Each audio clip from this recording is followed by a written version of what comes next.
हमारा तो दादा लाई था मकान। हाँ पुराना पुश्तैनी मकान। पुश्तैनी मकान। कब आप लोग यहाँ से हम तो 17 साल हो गए जब यहाँ से गए। किस वजह से आप लोग यहाँ से छोड़ कर गए थे? सब लोग चले गए थे ना मोहल्ला खाली करके, तो फिर आखिर में हम ही गए थे। वजह क्या थी जाने की यहाँ पर? वजह आने जाने में जरा कुछ दहशत रहती थी।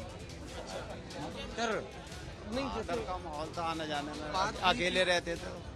अनिल जी, 1978 में संभल में क्या हुआ? संभल में 1978 में दंगे के पीछे की क्या वजह थी? दंगों को जिन लोगों ने अपनी आंखों से देखा, उन्होंने जो भयावह बातें हमारी टीम को बताई हैं, वो रोंगटे खड़े कर देने वाली हैं। और 1978 के पहले और 1978 के बाद भी संभल में कब कब दंगे हुए और इसका क्षेत्र और लोगों पर क्या असर हुआ, ये सब कुछ इस वीडियो में आपको हम बताएंगे। तो चलिए करते हैं वीडियो की शुरुआत। नमस्कार, आप देख रहे हैं यूपी तक और मैं हूं आपके साथ सरिता तिवारी। संभल में सांप्रदायिक दंगों के इतिहास की अगर हम बात करें तो 1976 से यहां सांप्रदायिक हिंसक घटनाएं शुरू हुई और फिर 1947, 1948, 1953, 58, 1962 और फिर 1976, 1978, 1980, 1982 और आगे भी 2019 तक बीच बीच में दंगे भड़के थे। हर बार दंगे के अलग अलग कारण सामने रहे। 1958 में हिंदू मुस्लिम छात्रों के बीच झगड़ा हुआ, जिसमें मुस्लिम लड़कों ने 10-12 हिंदू लड़कों को हथियार से घायल कर दिया था। फिर 1976 में अफवाह उड़ी कि एक हिंदू ने मौलवी को मार दिया। हालांकि बाद में पता लगा कि मुस्लिम कमेटी के झगड़े में ही एक मुस्लिम नहीं मारा था। फिर सबसे बड़ा दंगा होता है 1978 में, जिसमें मुस्लिम भीड़ ने पूरी सब्जी मंडी और लगभग 40 हिंदुओं की दुकानों को जला दिया और लूटपाट की और हिंदुओं के साथ तरह तरह की बर्बरता की, जो शब्दों में हम आपको नहीं बता सकते हैं। महिलाओं की अस्मत भी लूटी गई और इस सब के बीच हिंदुओं का जो हरिहर मंदिर जाना वहां पर प्रतिबंधित वहां कर दिया। बताया जाता है कि शाही जामा मस्जिद में आज जहां मुस्लिम वजू करते हैं, पहले वहां हिंदू हवन कुंड वहां पे बना हुआ था और हिंदू वहां चारों उस कुंड के कीर्तन करते थे, जहां आज हवन कुंड का प्रयोग वजू के लिए इस्तेमाल होता है। खैर, इसी तरह से आगे भी बार बार यहाँ सांप्रदायिक दंगे होते रहे और अब 46 साल के बाद संभल में मंदिर और मूर्तियां मिल रही हैं। जिन लोगों ने दंगों को अपनी आंखों से देखा, उनसे हमारी टीम ने बातचीत की है और करीब 17 साल पहले संभल के एक इलाके से पलायन कर चुके देवेंद्र रस्तोगी से बातचीत की। उन्होंने बताया कि दंगे होते रहे 1978 से ही और यहाँ से लोग पलायन करते रहे। सब जब पलायन कर गए, सारे घर बिक गए, तो ये मुस्लिम क्षेत्र ज्यादा हो गया। हम अकेले बचे थे, लगता था काफी डर आने जाने में, दहशत में रहते थे और इसीलिए यहाँ से चले गए। हमारे साथ देवेंद्र रस्तोगी हैं, जो कभी इस इलाके में रहते थे। उनसे बात करते हैं। सर, कितने साल आप यहाँ पर रहे? हमारा तो दादा लाई था मकान। हाँ पुराना पुश्तैनी मकान। पुश्तैनी मकान। कब आप लोग यहाँ से हम तो 17 साल हो गए जब यहाँ से गए। किस वजह से आप लोग यहाँ से छोड़ कर गए थे? सब लोग चले गए थे ना मोहल्ला खाली करके, तो फिर आखिर में हम ही गए थे। वजह क्या थी जाने की यहाँ पर? वजह आने जाने में जरा कुछ दहशत रहती थी। डर नहीं, डर का माहौल था आने जाने में, बात अकेले रहते थे।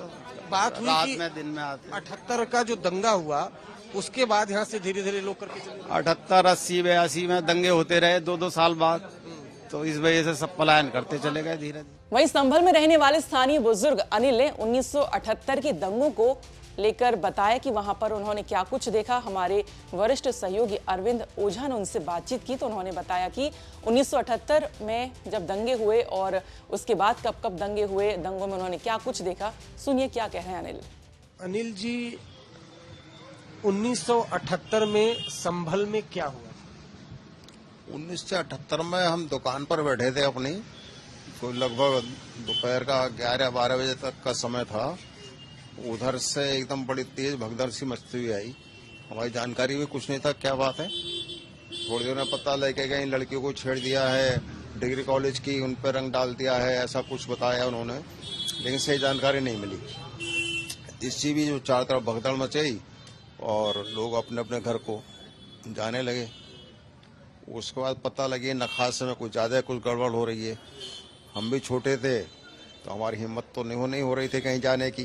घर से पेरेंट्स भेजने को तैयार नहीं थे, कहाँ जा रहे हो कहाँ जा रहे हो, तो हमें घर में बंद कर रखा था। लेकिन वहाँ पता लगे दोपहर बाद लगभग 3 बजे 4 बजे कि वहाँ को नरसंहार हुआ है। वहाँ नरसंहार हुआ है, तो वहाँ फिर लोग गए होंगे, तो मैं तो गए नहीं, लेकिन नखासे में लूटपाट बहुत हुई और दुकानों में आग लगा दी गई। कितने लोग मारे गए थे? किस उसमें हमको तो जब ये पता लग रही थी 7-8 लोगों को जिंदा जला दिया गया। कुछ लोग इसके एकता पुलिस चौकी नाम से वो है, नखासा पुलिस चौकी था पहले, इसे जला दिया गया। और बाकी चारों तरफ कुछ कत्लेआम तो हुआ, लेकिन सही जानकारी हम इसमें नहीं दे पाएंगे आपको। संभल में कब कब दंगे हुए और उसका क्या असर पड़ा है यहाँ पर? संभल में 76 में हुआ, 74 में हुआ, 78 में हुआ, फिर मुरादाबाद 80 में बहुत भयंकर दंगा हुआ, उसका भी नुकसान हुआ।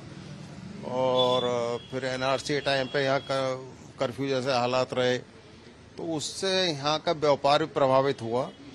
और लोग फिर एक दूसरे के मोहल्ले में जो लोग थे वो डिवाइडेशन हुआ उसका, वो अपने अपने मोहल्ले में लोग आए वहाँ से, ये उसका फर्क पड़ा।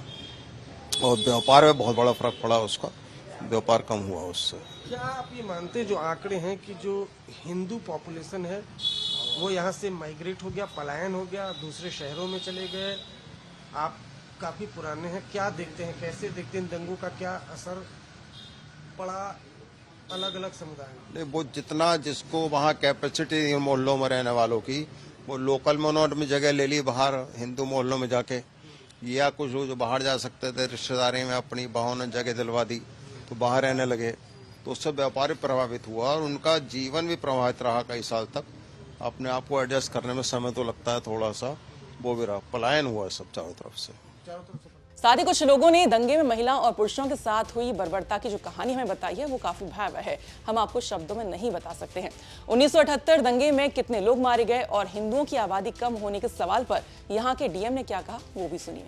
हमने एक तहकीकात की और एक जो रिपोर्ट आई है कि 1978 के दंगे के बाद जो हिंदू पॉपुलेशन है वो कम हुई है, पलायन हुआ है। इस पर स्थानीय प्रशासन के पास क्या रिपोर्ट? अभी हम इस पे डाटा कलेक्ट कर रहे हैं और बहुत से लोगों से बात भी हो रही है, तो जो भी होगा वो फिर हम देखेंगे। क्या बातचीत में आपको निकल कर के आया है? क्या रिपोर्ट में सच्चाई है? क्या कुछ आंशिक? जब तक अंतिम रिपोर्ट नहीं आएगी तब तक हम कुछ कह नहीं पाएंगे। तो डीएम ने बताया कि जो उनके पास ऑफिशियल डेटा है उसके मुताबिक आजादी के समय 45% हिंदुओं की आबादी थी, जो अब 20% ही रह गई है। तो ये थी संभल से हमारे वरिष्ठ सहयोगी अरविंद ओझा की रिपोर्ट। बाकी खबरों के लिए आप देखते रहिए यूपी तक। नमस्कार।